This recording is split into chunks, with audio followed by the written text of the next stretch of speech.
ઉદયપુરના નસવાડીમાં ધુમ્મસભર્યું વાતાવરણ જોવા મળ્યું છે। વહેલી સવારના આ દ્રશ્યો સામે આવ્યા છે।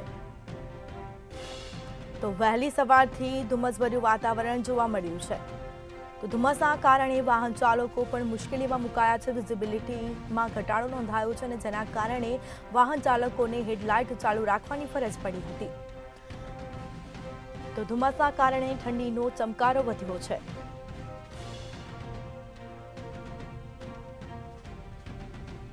તો છોટાઉદેપુરના નસવાડીમાં ધુમ્મસભર્યું વાતાવરણ જોવા મળ્યું છે। વહેલી સવારથી જ ધુમ્મસભર્યું વાતાવરણ જોવા મળ્યું છે। વહેલી સવારના આ દ્રશ્યો સામે આવ્યા છે।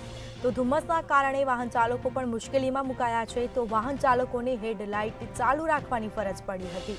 તો ધુમ્મસના કારણે ઠંડીનો ચમકારો પણ વધ્યો છે। તો ઠંડીમાં પણ વધારો નોંધાયો છે।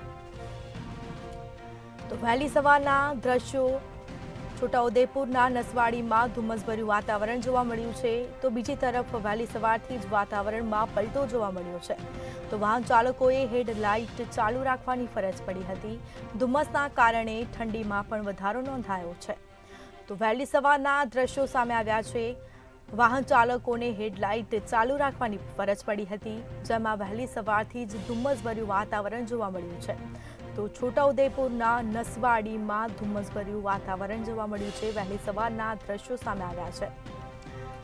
તો વાતાવરણમાં એકાએક પલટો જોવા મળ્યો છે। ધુમ્મસના કારણે વાહન ચાલકો પણ મુશ્કેલીમાં મુકાયા છે। તો વાહન ચાલકોને પણ હેડલાઇટ ચાલુ રાખવાની ફરજ પડી હતી। ધુમ્મસના કારણે ઠંડીનો ચમકારો વધ્યો છે। તો ઠંડીમાં પણ વધારો નોંધાયો છે। ધુમ્મસના કારણે વાહન ચાલકો મુશ્કેલીમાં મુકાયા હતા। વિઝિબિલિટી ડાઉન થતાં વાહન ચાલકોએ હેડલાઇટનો સહારો લેવા માટે મજબૂર બન્યા છે। તો વહેલી સવારના દ્રશ્યો છોટાઉદેપુરના નસવાડીમાં ધુમ્મસભર્યું વાતાવરણ જોવા મળ્યું છે।